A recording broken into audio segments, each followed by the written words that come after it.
Good evening friends, कैसे हैं आप सब।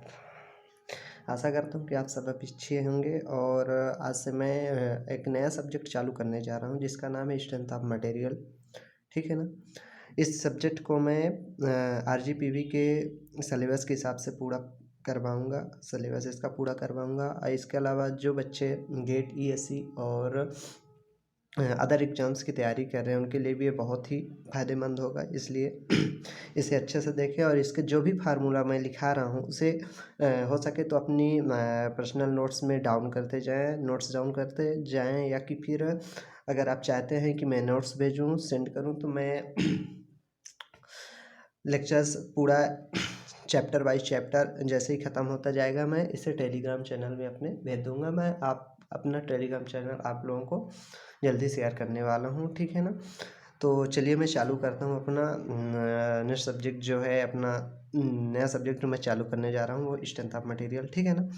तो सबसे पहले मैं इसी पेज में जो मैं अपनी पर्सनल नोट्स बनाया हूँ उसमें से मैं आपको समझा दे रहा हूँ कि स्ट्रेंथ ऑफ मटेरियल के मेन टॉपिक्स कौन कौन से हैं। हर टॉपिक को मैं अलग से भी समझा दूँगा आपको, ठीक है ना। और अगर आप इनकी एनिमेटेड वीडियो देखना चाहते हैं तो यूट्यूब पे जाकर सर्च कर सकते हैं, देख सकते हैं। और मैं कोशिश करूँगा आगे जाकर कि सभी के एनिमेटेड वीडियो मैं खुद बनाकर डालूँ, ठीक है ना। सो चलिए चालू करते हैं।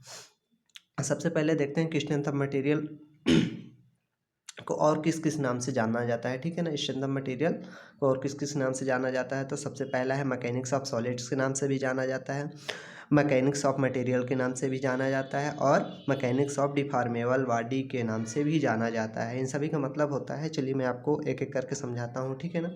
सबसे पहले देखिए कि मैकेनिक्स क्या होती है।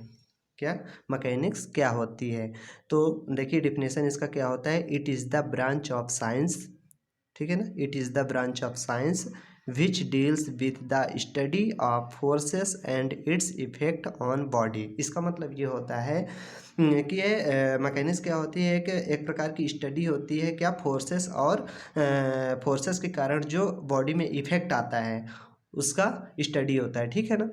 जैसे कि कोई बॉडी रखी है, मान लो, ठीक है ना, सरफेस पे कोई बॉडी रखी है, उस पर हम किसी भी एंगल पे फोर्स लगा रहे हैं, ठीक है ना, किसी भी एंगल पे फोर्स लगा रहे हैं तो उस पर उस बॉडी में जो भी परिवर्तन आएंगे, जो भी इफेक्ट आएंगे, ठीक है ना, तो उसका एनालिसिस किया जाता है इसमें, ठीक है ना। और इसके बाद हम देखते हैं कि मैकेनिक्स होती कितने प्रकार के हैं, ठीक है। मैकेनिक्स कितने प्रकार की होती है ये देखते हैं, ठीक है। तो मैकेनिक्स हमारी जो है मेन प्रकार से तीन तीन प्रकार से विभाजित की गई है। एक मैकेनिक्स ऑफ रिजिड बॉडी के साथ, दूसरा है मैकेनिक्स ऑफ डिफॉर्मेबल बॉडी, और तीसरा है फ्लूइड मैकेनिक्स, ठीक है ना। इनको अलग अलग सब्जेक्ट बनाकर जो अलग अलग सेमेस्टर्स में दे दिया गया है। और इनका मतलब क्या होता है, चलिए मैं एक एक करके समझाता हूँ आप लोगों को।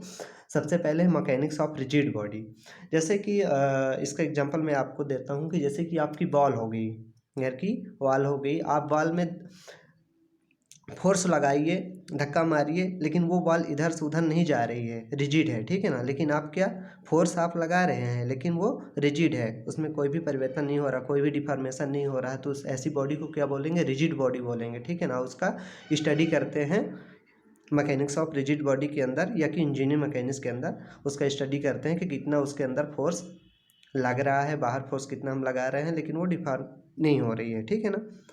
अनइक्वल फोर्स लगते हैं। जैसे कि एग्जांपल करने में आपको समझाना चाहूँ कि इंजीनियरिंग मैकेनिक्स में क्या करते हैं हम, इंजीनियरिंग मैकेनिक्स में करते हैं मैकेनिक्स, ठीक है ना। इंजीनियरिंग मैकेनिक्स में मेन रूप से होता है कि जो भी बॉडी होती है, रिजिड बॉडी होती है, इसमें हम जो फोर्स लगाते हैं, जैसे कि इधर से हम फोर्स लगाए 5 न्यूटन का, और दूसरी साइड से मान लीजिए हम 10 न्यूटन का लगा दिया। अगर फोर्स इक्वल नहीं है, ठीक है ना, मतलब कि नेट फोर्स जो हमारा इक्वल 0 नहीं है, मतलब कि 10 - 5 इज नॉट इक्वल टू 0, क्योंकि 5 आता है, ठीक है ना। तो अगर हमारा फोर्स इक्वल नहीं है, नेट फोर्स 0 नहीं है, तो ये बॉडी डिफॉर्म ना होकर क्या हो जाएगी, डिस्प्लेस हो जाएगी। किसकी ओर हो जाएगी, जिस ओर ज़्यादा फोर्स लग रहा होगा, ठीक है ना। मतलब बॉडी हमारी इधर डिस्प्लेस हो जाएगी, क्या हो जाएगी, डिस्प्लेस्ड हो जाएगी, ठीक है। इसके बाद हम देखते हैं कि डिफॉर्मेबल बॉडी क्या होती है। डिफॉर्मेबल बॉडी ये इंजीनियरिंग मैकेनिक्स के अंदर पढ़ते हैं, ये स्ट्रेंथ ऑफ मटेरियल के अंदर पढ़ते हैं, ठीक है ना। ये क्या होती है, जैसे कि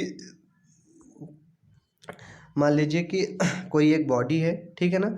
इस बॉडी में हम दोनों तरफ से फोर्स लगा रहे हैं, इधर भी लगा रहे हैं, इधर भी लगा रहे हैं। इधर मान लीजिए 5 न्यूटन का लग रहा है और इधर भी 5 न्यूटन का लग रहा है, तो क्या होगी, ये बॉडी बीच से फ्रैक्चर हो जाएगी ना, डिफॉर्म हो जाएगी, डिफॉर्मेबल, इसीलिए इसी को कहते हैं डिफॉर्मेबल बॉडी, ठीक है ना। इसमें जो होता है net force is equal to क्या होता है, 0 होता है, ठीक है ना। नेट मूवमेंट भी इसमें क्या होता है, 0 होता है, इसमें नहीं होता, ठीक है ना। इसमें net movement is not equal to 0, ठीक है ना। नेट फोर्स 0, नेट मूवमेंट 0 होता है, ठीक है। इसके बाद क्या देखते हैं कि तीसरा होता है मेरा इंजीनियरिंग मैकेनिक्स। क्या होता है अपना, इंजीनियरिंग मैकेनिक्स, ठीक है ना, सॉरी फ्लूइड मैकेनिक्स होता है अपना तीसरा नंबर, ठीक है ना, फ्लूइड मैकेनिक्स, ठीक है ना। फ्लूइड मैकेनिक्स के अंदर क्या पढ़ते हैं, जैसे फ्लूइड मैकेनिक्स के अंदर आप लोगों ने हाइड्रोलिक जैक देखा होगा, ठीक है ना। हाइड्रोलिक जैक कैसे वर्क करता है, अपना जो मान लीजिए बाइक है, बाइक के अंदर जो डिस्क ब्रेक लगा होता है वो कैसे काम करते हैं, सब हाइड्रोलिक के कारण ही काम करते हैं। जैसे कि एग्जांपल लाने में आपको हाइड्रोलिक ब्रेक का समझा दे रहा हूँ, ठीक है। हाइड्रोलिक ब्रेक किस तरह काम करता है, आप यहाँ आप एक कार खड़ी कर दीजिए, ठीक है ना। आप कार खड़ी कर दीजिए और यहाँ लिक्विड भर दीजिए, ठीक है ना। मान लीजिए कार का वेट जो है 100 न्यूटन है, कितना है, 100 न्यूटन जो ये नीचे फोर्स लगा रही है, ठीक है।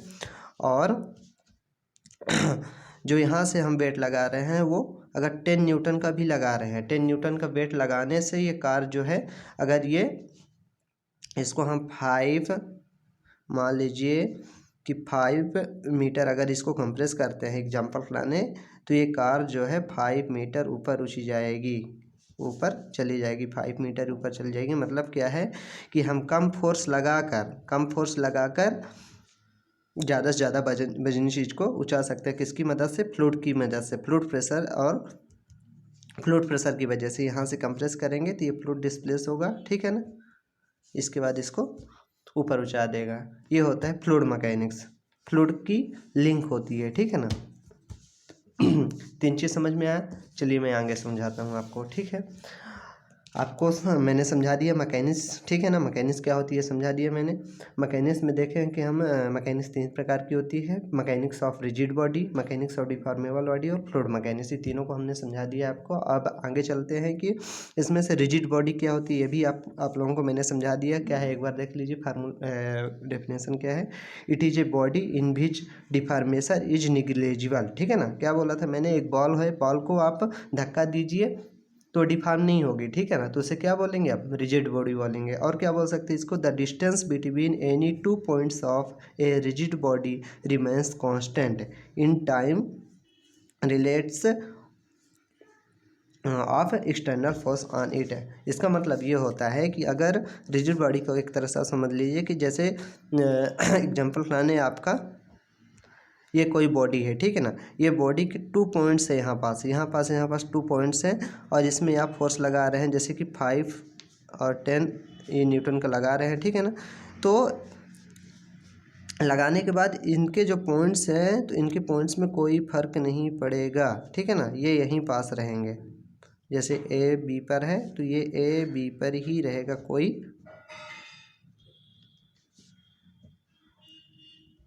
किसी प्रकार का कोई चेंजेस नहीं आएगा। और डिफॉर्मेबल बॉडी में ही देख लो, डिफॉर्मेबल बॉडी में क्या होता है कि जैसे कि कोई बॉडी है, ठीक है ना, बॉडी में 2 पॉइंट्स हैं, तो अगर हम उनमें फोर्स लगा रहे हैं, उस बॉडी में फोर्स लगा रहे हैं, तो इसके दोनों पॉइंट्स जो हैं एक दूसरे से डिस्प्लेस्ड हो जाएंगे। जैसे कि यहाँ 5 न्यूटन का लगा रहे हैं, 5 न्यूटन का लगा रहे हैं, तो बॉडी जब फैलेगी, ठीक है ना, मान लीजिए बॉडी इलोंगेट कर गई, ठीक है ना, जब बॉडी इलोंगेट की तो इसकी पॉइंट्स यहाँ आ गए, ये भी ठीक है ना। क्या हो गए, एक दूसरे से डिस्प्लेस्ड हो गए, डिस्प्लेस्ड हो गए कि नहीं हो गए। तो इसे हम क्या बोलेंगे, डिफॉर्मेबल बॉडी। इसे क्या बोलेंगे हम, रिजिड बॉडी। ठीक है ना। चलिए आगे चलते हैं। यही चीज़ मैं यहाँ समझाया हूँ आपको कि फोर्स लगाने पर भी उनके दोनों पॉइंट्स एक ही जगह हैं। ठीक है, आगे चलते हैं, देखते हैं हम डिफॉर्मेबल बॉडी क्या होती है। डिफॉर्मेबल बॉडी को हम सबसे पहले एक्सप्लेन करते हैं क्या है कि a body is said to be deformable body if the relative position of particles is getting change. ठीक है ना, ड्यू टू एक्सटर्नल फोर्स। जैसे कि मैंने आपको समझाया कि डिफॉर्मेबल बॉडी क्या होती है कि अगर कोई भी बॉडी है उसमें हम फोर्स लगा रहे हैं, इक्वल अपोजिट डायरेक्शन फोर्स लगा रहे हैं, तो उसके जो दोनों पॉइंट्स वो डिस्प्लेस्ड हो जाएंगे एक दूसरे से। इसे क्या बोलेंगे, इस बॉडी क्या बोलेंगे, डिफॉर्मेबल बॉडी बोलेंगे। ठीक है ना। इसमें होता क्या है, net force is equal to zero होता है, जैसा कि मैंने बताया पीछे। ठीक है ना। और net movement is equal to zero, जो मैं आगे समझाऊंगा आपको मूवमेंट क्या होता है, तब आपको समझ में आएगा। ठीक है ना। इसके बाद देखते हैं, if these two conditions not satisfied, यदि ये दोनों कंडीशन सेटिस्फाई नहीं होती हैं तो then body is said to be rigid body. ठीक है ना। अगर ये दोनों की दोनों कंडीशन सेटिस्फाई, इनमें से कोई एक कंडीशन भी सेटिस्फाई नहीं होगी तो बॉडी को क्या बोलेंगे, रिजिड बॉडी बोलेंगे। ठीक है ना।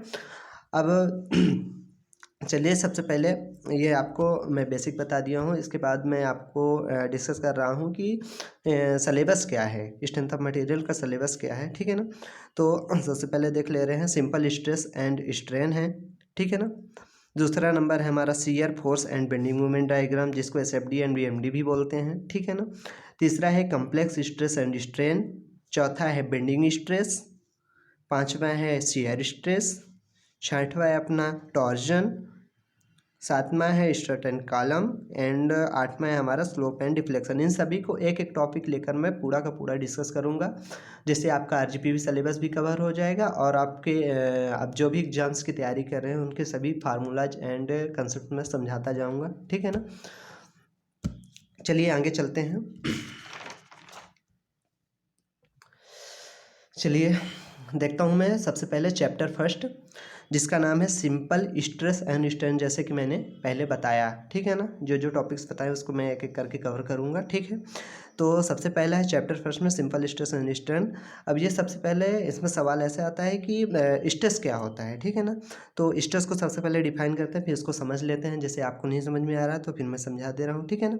It is the ratio of internal resisting force per unit area. यह क्या होता है कि एक इंटरनल रजिस्टेंस फोर्स जो बॉडी के अंदर पैदा होती है और क्रॉस सेक्शनल एरिया होता है इसका रेशियो। ठीक है ना।